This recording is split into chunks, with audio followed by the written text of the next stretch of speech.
Hello, this is Chuck Ridgway, Automation Technology Manager at Horner. Thanks for joining us for another Tuesday live stream. Well, we've got a great topic for you today, and it's by request. Here it is. Integrating Infranor servos with Horner OCS. Now, we get a lot of topic requests here on the channel, and I love it. We've had a bunch of requests for servo integration and multiple requests for Infranor servo integration. So I'm pleased to bring that to you today. I'm also pleased to announce we're going to be joined by an applications engineer from Infranor USA to help walk us through their product line as we get ready to show you the integration steps. Now, before we bring in our special guest, let's go ahead and take a look at how we're breaking down today's topic. So after our guest spot from the Infranor folks, we're going to do a review of the control system components that are involved in our demonstration today. We'll do a quick review of CANopen. That's the field bus we'll be using to connect the OCS with the Infranor drive. Then we're going to show you all the steps required to set up CANopen on both the servo drive and on the Horner OCS. And of course, we're going to have plenty of demonstration time. Let's get started. So without further ado, let me bring in my colleague, Mr. Marcel Almonte from Infranor USA. How are we doing today, Marcel? Yeah, we're doing awesome. How about yourself, Chuck? I'm doing terrific. Now, we get lots of requests for servo integration, and I've had multiple requests for Infranor. So I really appreciate you coming on the show today. Of course, I can't wait to tell you more about our products and technologies. Awesome. So I love it when I get toys in the mail. I'm just a kid, what can I say? And I really appreciate you loaning me that demo kit for like the last month and a half. I really appreciate that. That is definitely much appreciated.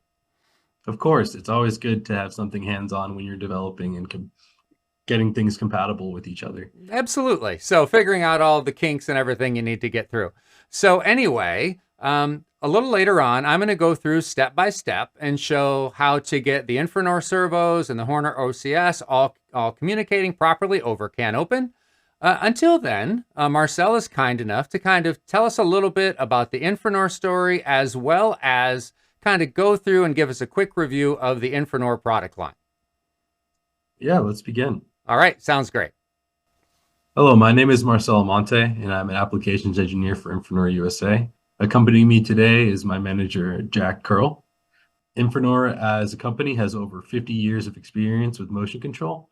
We offer a broad range of servo motors and drives that can be customized to exactly fit your application.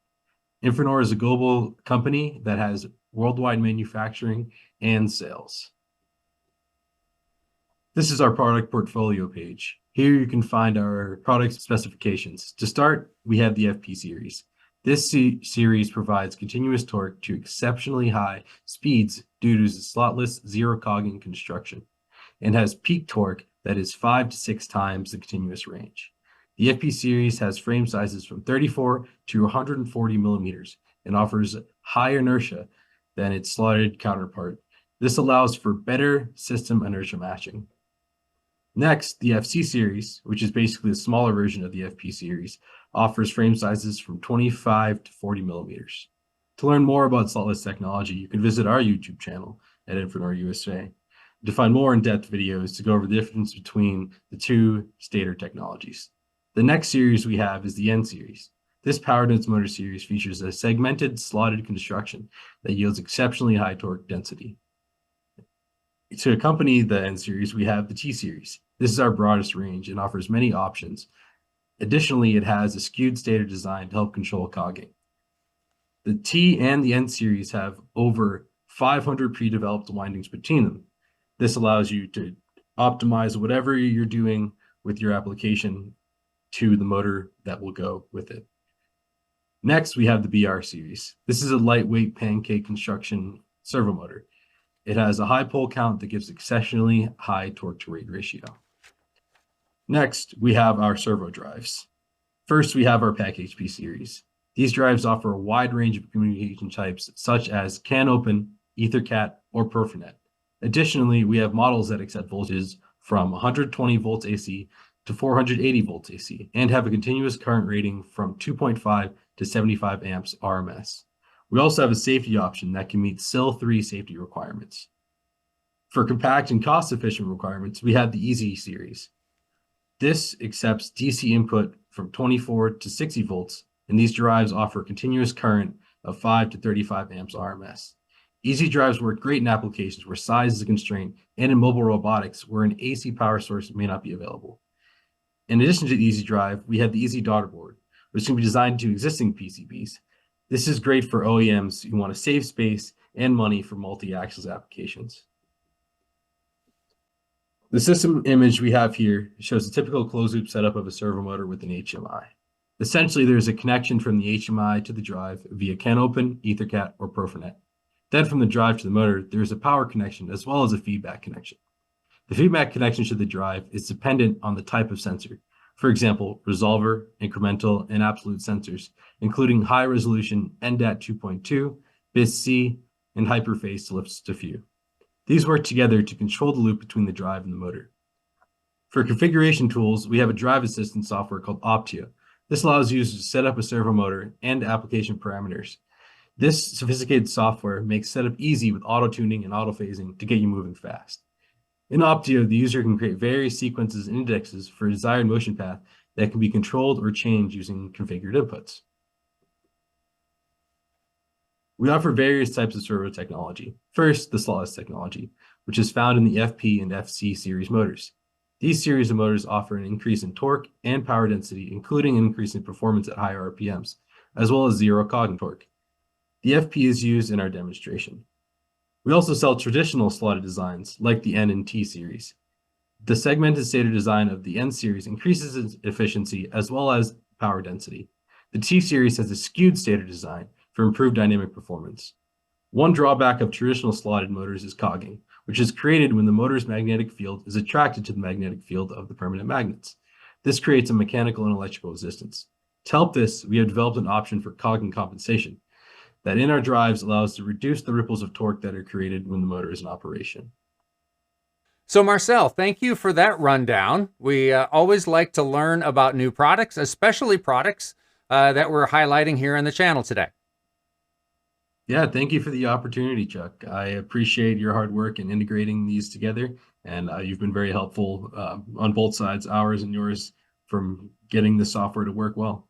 Very good. And again, while I'm going through step by step, showing everybody how to set up communications, you and Jack are going to be standing by to answer anyone's questions. If you have questions and you're watching this live, give us those questions in the chat section. If you're watching on replay, like a lot of you do, give us those comments and questions in the comment section, and we'll get back to you just as soon as we can. All right. Marcel, thanks for joining us today. Yeah, you as well, Chuck. Thank you. Very good. And give my best to Jack. Appreciate him standing by to help answer questions as well. All right, let's review those control system components involved in our demonstration today. Okay, we're starting with the Horner OCS All-in-one Controller, which is acting as the PLC in the system. It also has a built-in HMI, of course.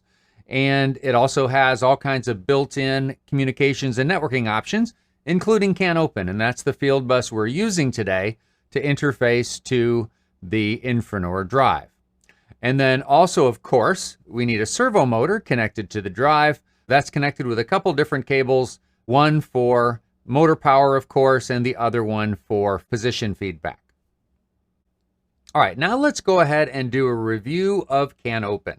Again, that's a big part of the setup today is CANopen. So what is CANopen? Well, CANopen is a standard industrial field bus network based on the CAN chip that is very popular in industrial applications. Now, it uses a lot of the same network messaging and message structure, I should say, at least to a large extent, as EtherCAT, although, of course, EtherCAT is based on Ethernet and CANopen is based on CAN. Now, CANopen was developed with motion control applications in mind. Of course, it can be used for much more than just motion control, but it does very well in that scenario. And it supports a standardized motion profile called DS402, which means there's a lot of similarity whenever you're connecting, a servo drive or what have you from different manufacturers. There's a lot of similarity in the way you interface with those drives from different manufacturers. And CANopen is a standard that's administered by an organization called CAN in automation, or CIA. Not that CIA for you Americans. Okay, let's review some key CANopen messaging terms. Let's start with NMT. So what is NMT? Well, NMT, really, I think of it as network management. And you can see it as being represented by a state diagram shown at the upper right over there, which shows the different states that the devices on the network can be in regards to being operational or stopped or initializing or booting up or what have you. So it effectively defines that state for each device on the network. And of course, the goal is, at runtime at least, for everything, all the devices on the network to be operational. Now, there's a couple different types of messages that are exchanged over CANopen. Let's start with SDO messages. These are messages that are used for occasional data access and for things like parameter setting. So not things that are going to be happening all the time, things you need to do occasionally, all right? The other types of messages which are used for the operational state, all right, are called PDOs. And this is the high-speed process data that's being exchanged on a continuous basis, again, while all the devices are in the operational state. So this could be the temperature that's being reported by a device, or the pressure, or in the case of motion control, it could be the position, etc. But PDOs, again, are the high-speed process messages that are exchanged in the operational state. Now, let's talk about the sync protocol. When you are talking about configuring a device on CANopen, and you're talking about the PDO, or process data high-speed messages that it generates, you have different methods that you can use to determine when those PDO messages are generated. You know, how often or what triggers them. Now, the sync protocol is a great method for using to coordinate multiple devices on the CANopen network that may be sharing data, and you want that to be in a fairly synchronized fashion. So let me give you an example.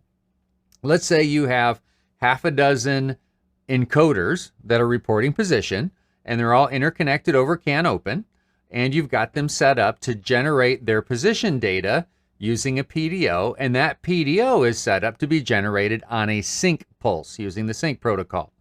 Well, in that scenario, every time the sync pulse is transmitted on the network, it's very possible that your encoders, at that very instant they all receive that sync pulse, can capture their current position based on the reception of that sync pulse. And all the devices on the network can receive that sync pulse at the same time. So they capture at the same time.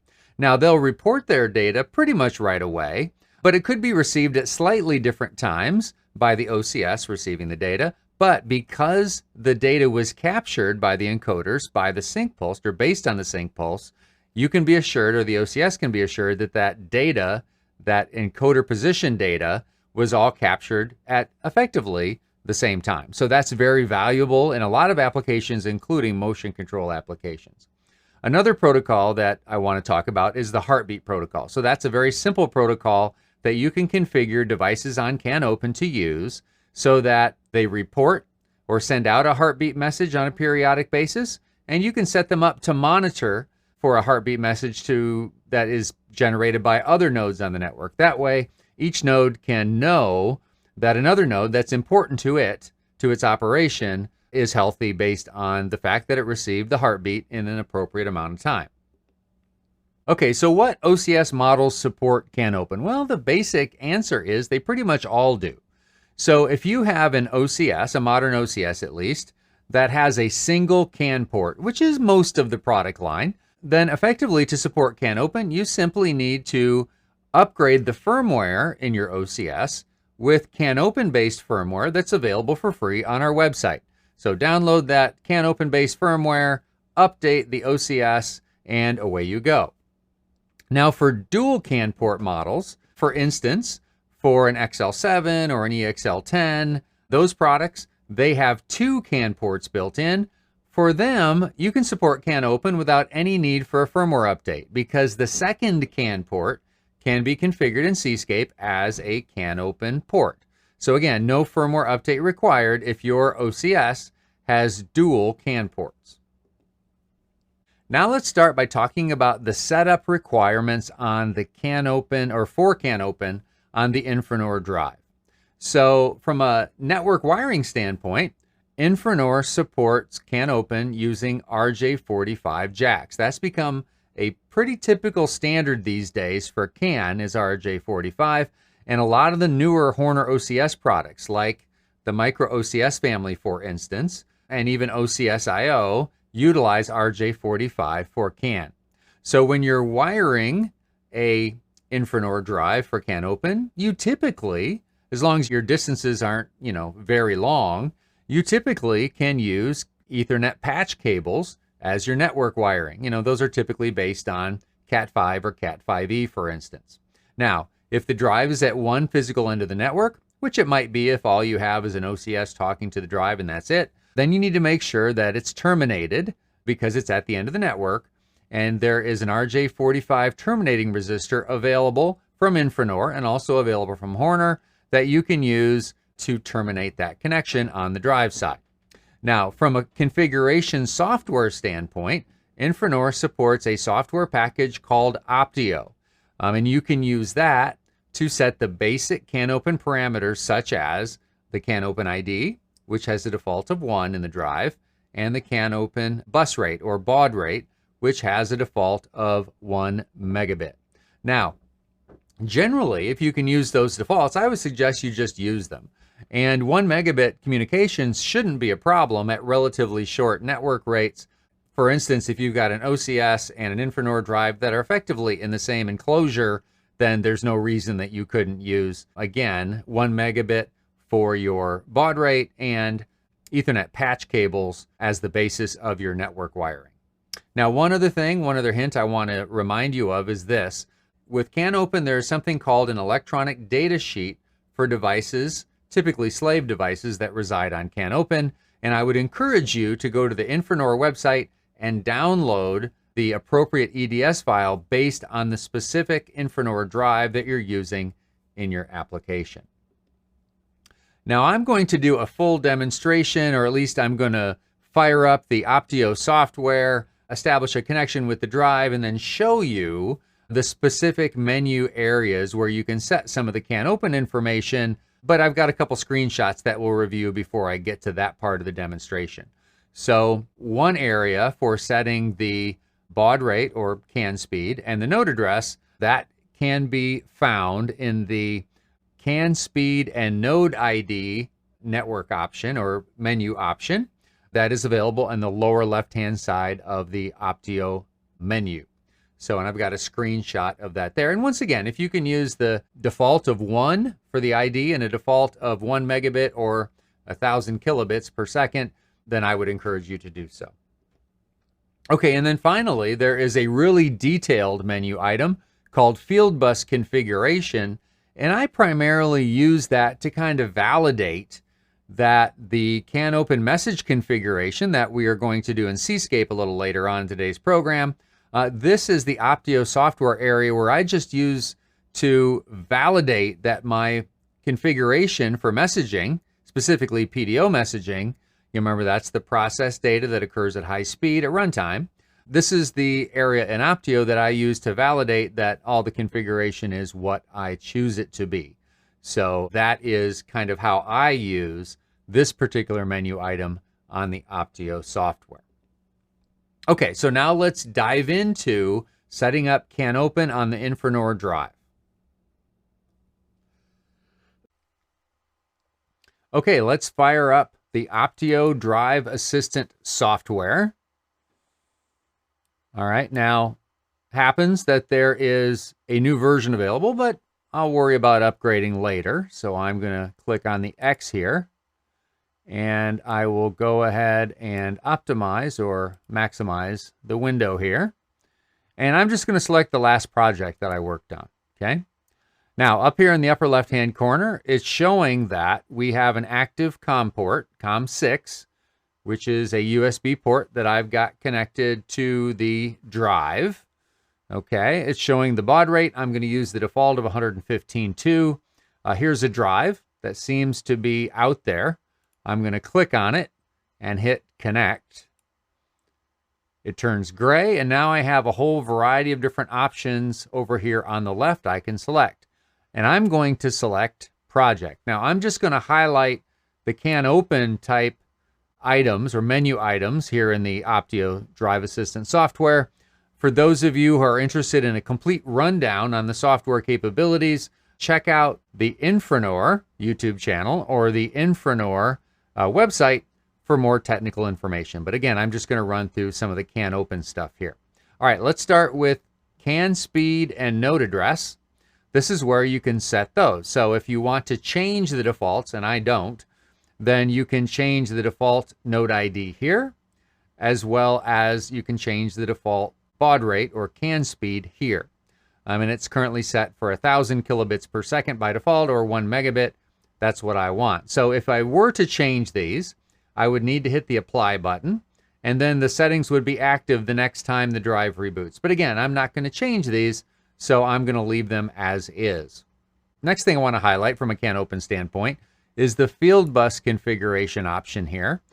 And from my standpoint, I don't use this particular option for making any changes to the field bus configuration. I use this to validate the field bus configuration that I performed on the OCS side, which not only programmed the OCS's CANopen parameters, but also configured all the PDO parameters for the drive as well.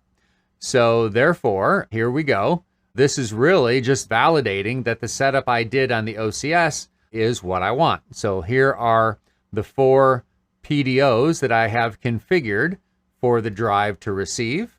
And here are the 4 PDOs that I have configured for the drive to transmit. Received PDOs are things like the control word, the target velocity, the target position, and the mode of operation. Data that is transmitted as PDOs from the drive include things like the status word, the actual velocity and actual position, as well as the actual mode of operation the drive is currently under. And we can also see what the communication cycle period is. Remember, that is how frequently we are sending sync pulses and whether the sync pulses are being sent by the drive, in this case, no, or by the OCS. Okay, so again, this is very handy for validating the configuration that I'm going to show you in a few minutes on the OCS side. One more thing to show you here in Optio, and that is under controller. That menu has a very convenient panel here for looking at current drive status. Are there any faults? Is everything looking good? All that sort of thing. So I just wanted to highlight that for you as well. Okay, so that's just a quick look at some of the CANopen related options in the Optio Drive Assistant software. Okay, now let's talk about CANopen setup on the Horner OCS side, and let's start with the physical connection to the network. Now, the OCS uses 2 different potential styles of connectors depending on which model you have. Now, the Infranor drive, of course, uses RJ45, and if you're using a micro series OCS, then you also will find an RJ45 port for CAN. Typically, it's red in color, as I've shown there in the upper right-hand corner. Now, all the other OCS models, they typically use an open style connector, and most of them use what's called a double plug, which we're showing there as the green plug in the center right of the slide. And this plug has 5 connections available, but when you're connecting it to the Infranor drive, you only need to use 3. Okay, and again, in nearly all applications, especially if the drive and the OCS are in the same enclosure, then you can just use either a Cat5 cable or a Ethernet patch cable that you cut one end off, and then you use 3 of the conductors on that cut-off patch cable to connect to the open style connector. So you'll use the orange-white, the orange, and the green-white conductors and connect those as I've shown there on the screen. Now, don't forget termination. On the Infranor side, remember, there was a terminal plug that you could use. On the OCS, if you're using an RJ45 connector, like on the micro OCS, you can go to the system menu to turn on termination. So you can do that via software effectively. And on the open style plugs, they all include termination resistors in the box, in the package with the connector.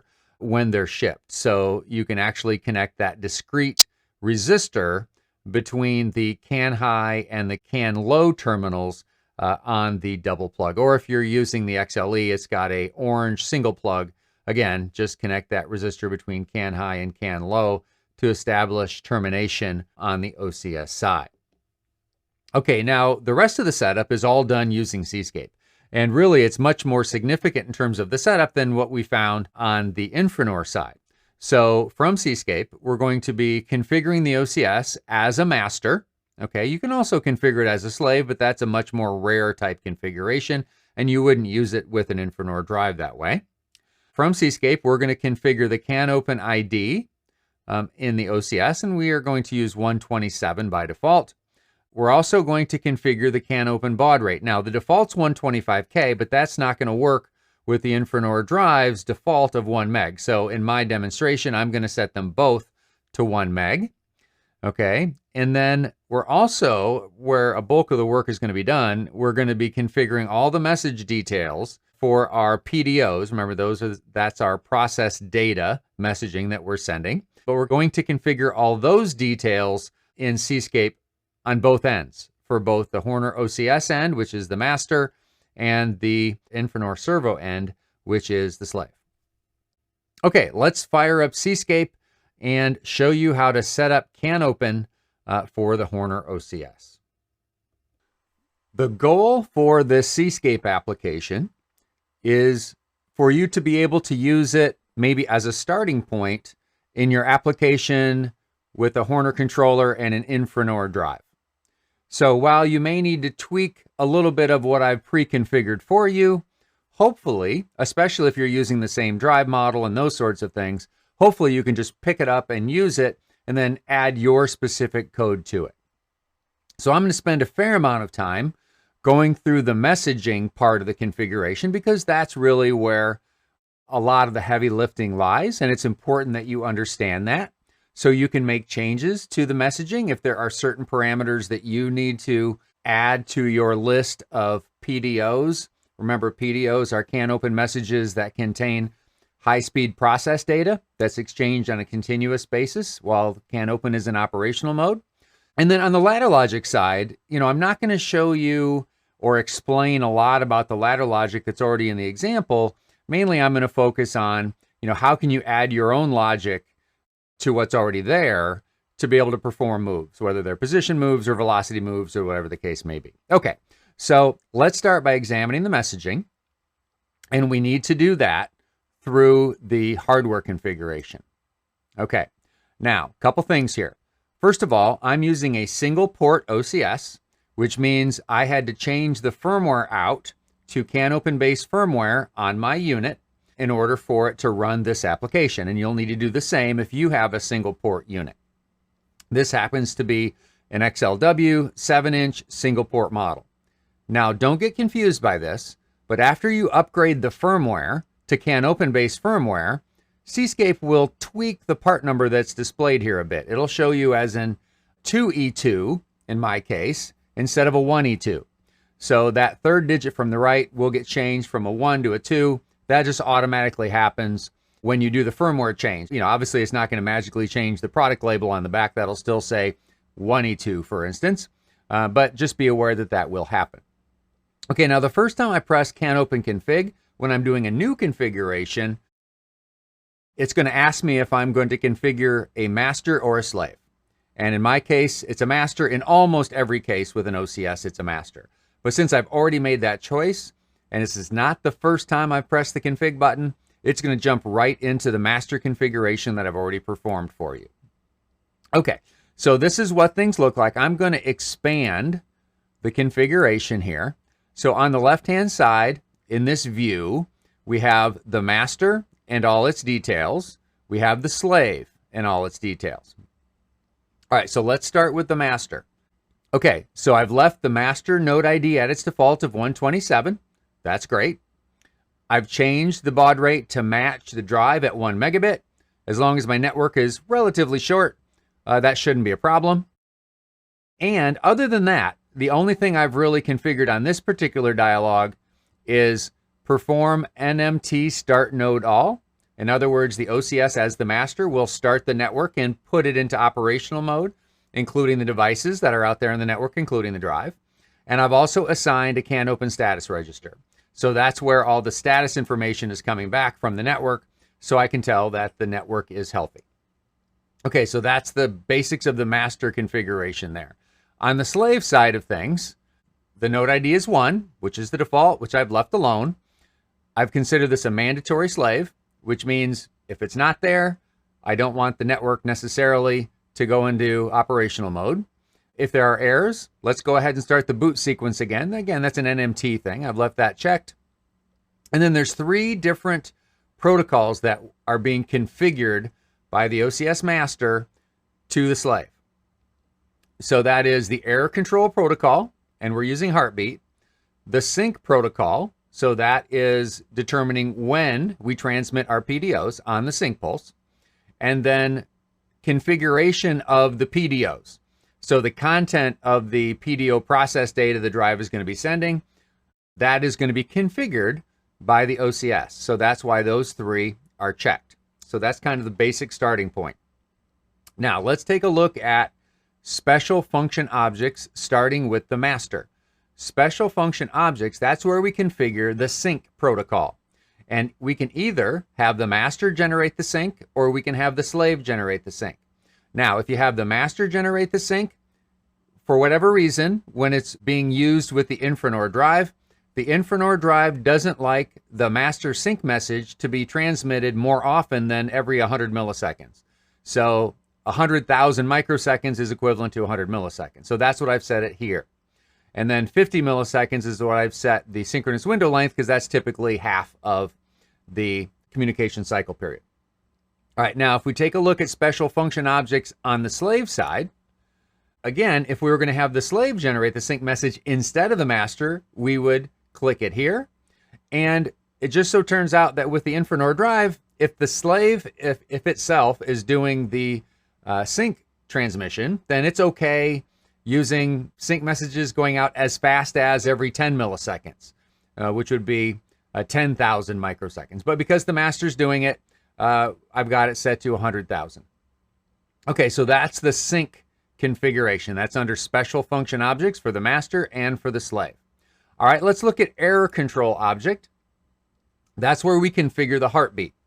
Now, what I've configured the master for, I've configured the master to broadcast its heartbeat every 500 milliseconds and to look for a heartbeat from the slave at least as often as every 2 seconds. Okay, so that's how I've configured the master for its heartbeat protocol. If we take a look at the error control object on the slave, it's set up to broadcast every 500 milliseconds and to look for a heartbeat from the master every second. Now, this is something that's Infranor specific. For whatever reason, the OCS isn't really able to be successful, at least not with the current version of Infranor firmware I'm using. It isn't really able to be completely successful in configuring this information in the drive reliably. So what I have done, and I'll show this, or I'll just mention it now, what I have done is I've added a routine in ladder logic that on power up will use an SDO message to automatically set the heartbeat parameters in the drive via an SDO. So I've left the PDO configuration, or the heartbeat configuration here, not the PDO configuration, the heartbeat configuration. I've left it here, but I've supplemented that with a SDO message because for whatever reason, the drive wasn't able to properly be configured from here. Only for the heartbeat protocol though. All right, now let's start taking a look at the configuration for the process data objects, the PDOs. All right, and those are the real-time data that's being exchanged at high speed. All right, let's start with the PDO on the drive side. Okay, I'm going to expand this a bit. Now, there's 2 different types of PDOs. There's receive PDOs and transmit PDOs, and this is from the drive's perspective because we're looking at the drive's PDO list. Okay, I'm going to click on transmit PDOs. So this is data that the drive is sending out to the network. Okay, and there are 4 PDOs that I've allocated here. Now, I have not packed the PDOs with as much data as is possible. You can have as many as 8 bytes total of data in each of the 4 PDOs that are either being transmitted or received. And for my example program, I've just put 1 parameter in per PDO far less than the 8-byte maximum. So if you need to add more parameters, you can add them to the existing PDOs. You don't have to create new ones. All right, but let's take a look at these 4 transmit PDOs. So this is the data the drive is sending to the network. The first PDO, okay, is the status word. What's the status of the drive? The second PDO is the actual velocity, actual speed of the motor. Third, actual position of the motor. Fourth, mode of operation display. That's basically the actual mode the drive is in. Is it in position mode? Is it in velocity mode, for instance? Okay. All right. So these are the 4 PDOs that are being transmitted by the drive. Now, when are they being transmitted? Well, let's double click here and we can see that they're being transmitted on the sync pulse with a sync count of 1 on the sync. Okay. So all the 4 transmit PDOs from the drive are all configured with the same transmit parameters or transmit functionality. So all of these are the same. If I were to click on all 4, they would look the same. Okay, so this transmit data, transmit PDO data coming from the drive, where does it end up in the OCS? Where can I read it in the OCS? Well, transmit PDOs from the drive line up with receive PDOs in the OCS. So if you take a look at these COB IDs, okay, these identification numbers, between the transmit PDOs and the receive PDOs, you'll see they're the same. And then where does the data come in the OCS? Well, for each PDO, it's going to come into a 16-bit register that I have selected when I configured this particular PDO. Okay, so the first parameter, which was status word, is coming into R1001. The next PDO is coming into R1003. The next one, R1005. And the last one I put into R1002. Those are just where I decided to put that data. So that's where those 4 transmit PDOs from the drive are being received into the OCS. Okay, now let's talk about the data going the other direction. The data that's being received by the drive. Again, there's 4 PDOs. I didn't pack them full. You can add more parameters to them if you'd like. Okay, but if we look at these, what is the drive receiving? Well, it's receiving the control word, it's receiving the target velocity, it's receiving the target position, it's receiving the mode of operation. In other words, velocity mode, position mode, etc. So that's the data that's being received by the drive. Where's that data coming from? Well, it's coming from the OCS's transmit PDOs. So this object IDs right here are going to line up with these object IDs. All right.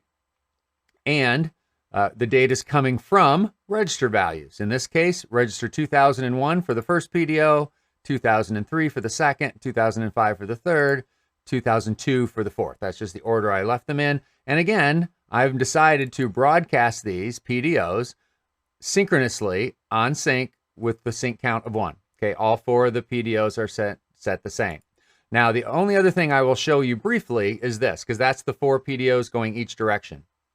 Now, for receive PDOs, you also do have to configure when those are going to be received, but you just have to configure them as being synchronous. There's no other details, no on sync, no sync pulse numbers or anything like that. You just select synchronous. So for each of the 8 receive PDOs, the 4 that the OCS is receiving and the 4 the drive is receiving, those are all set for synchronous as well. Okay, so that is the configuration for the CANopen parameters that I have pre-configured for you. And again, you can add more parameters to the existing PDOs because they're not full. They have far less than 8 bytes of data in each one. I did want to cover that with you in a lot of detail. Now, what I'm not going to cover in a lot of detail is the logic, because effectively, the logic I've written for you, at least the CANopen portion of the logic, and really all you need to do is to add your own logic that just utilizes some of the variables I've pre-created to create motion. And let's go through that part of it right now. So first of all, starting with the variables that I've created, they're all listed here in the global variable area. They're all under the user group of CANopen, so you can keep them sorted. Now, if you remember, the PDOs that were allocated to the OCS for the receive PDOs, those were allocated to R1001 through 1005. The transmit PDOs were mapped to 2001 through 2005. So here in the program variable table, that's where I created variables and mapped those variables I'm using in my program to those memory locations where that data is being received or transmitted over CANopen, okay? All right, so that's kind of the variable handling, if you will. Now, under the main loop modules, there's a routine that I've added called CANopen in. This routine just needs to be, it doesn't have to be the very first main loop module, but it should be near the top. And then near the bottom, there's another one called CANopen out, all right?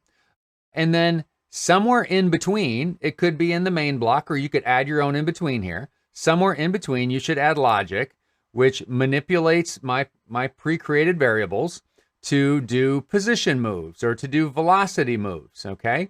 Whatever it is you're going to do in your application. And I've given details here on the steps you'll take in your logic to execute a position move or to execute a velocity move. And then separately, I've listed key variables that you'll turn on or off or adjust the values of for sending commands, initiating motion, for instance, and some other key variables that you're going to monitor, whether they're Boolean or double integer or whatever the case may be. Okay, so all the instructions are here for you to be able to add the logic you need in order to create motion. So that, again, was the goal of this application, was to pre-configure everything, both from a parameter standpoint, as well as from a logic standpoint, so that with the least amount of work necessary, you could just take this application and add to it and accomplish what you're looking to accomplish. Okay, we're booting up our test system. Let's take a look here at the bench and see what components we have. Okay, so starting with the Infranor servo drive, right here. All right, let's take a look at the connections there. This bottom connection here is the motor feedback. So our motor is over here to the left, and our feedback is connected on that bottom connector on the drive, on the front of the drive at least. On the bottom of the drive, that's where we have our AC connections. These orange connectors here that I'm pointing at, you can see those. Moving up to the middle section of the front, we have a high-density I/O connector, which is currently connected to a breakout box that's mounted on DIN rail there. Then moving up a little further, we have our USB cable for using the Optio software for monitoring and programming the drive if we choose to use that. It's good software. I would suggest you definitely use that.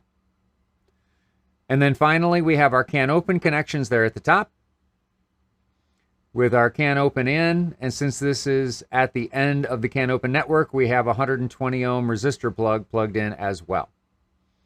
Okay, and as I pointed out earlier, our motor is over here. And then the final connections I'll show you are on our OCS All-in-one Controller, where we have CANopen with this open style plug here. And then for connecting to Cscape, I've got an Ethernet plug here. Okay, and then we've got 24 volt connections on the EXLW, and then also going to the drive on a different terminal than the AC terminal. Okay, so let's take a look at the EXLW OCS All-in-one Controller and its 4 kind of configuration screens that we've got here. First, let's start with CANopen status. So I've broken down all the status bits that come back from the OCS that are reported, and everything is green. The CANopen OK LED that we've derived in logic based on the feedback, it is also OK and green. The state of the network, which is called NMT state, that's 5, which is operational. That's what we want. Okay. Now this screen is basically for convenience. It allows users, obviously with appropriate credentials. It's one you'd probably want to keep the operator out of. But it allows users to send and receive, read and write SDO messages to the drive without needing a computer or anything like that. So if there's just a parameter you want to read or write independently of what the OCS is doing or independently of what's been pre-configured in the drive, then you can do that from this screen. It's here for convenience. This drive status screen is basically showing and breaking down the status word on the left-hand side, the actual velocity and position values fed back from the drive there at the bottom left, and then the drive's DS402 state machine, which is standard for CANopen. That is broken down and shown there on the right-hand side as well. So again, this is a screen here for informational purposes. You could use it to navigate through the DS402 drive state machine, but generally it's really just here to see what's happening. And then finally, we have this drive operations screen where we can operate the drive. So let's start by looking at the fact in the upper right there, you can see that the drive is not currently enabled. Let me go ahead and enable it. Okay, you can see it's enabled there. So at this stage, we should be ready to start moving the motor. Now currently, we're showing velocity mode, which is okay. So if we decide to change the target velocity, then our motor should just start turning. So let's go ahead and change that target velocity.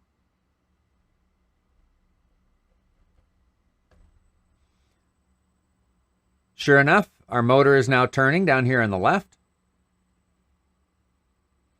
Okay, and we're holding that velocity of approximately 30,000. I haven't put any kind of units in here.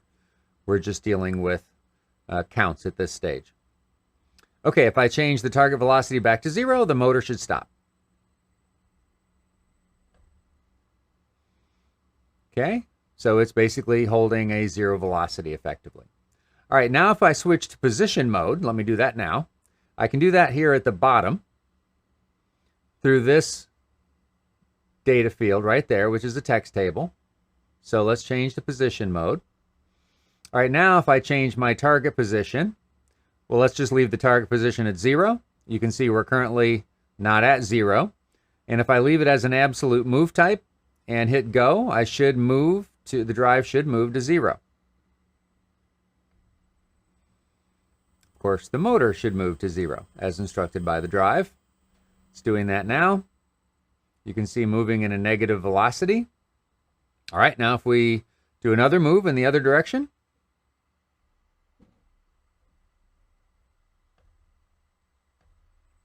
there's 100,000 counts the other direction, and there we are.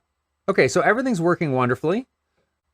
That is our bench demo for configuring and exercising the Infranor drive. Now, one last thing before I close out this demo, and that is this. In your program, your application that you develop, you would likely use my application kind of as one of the components of your application for communicating with the drive.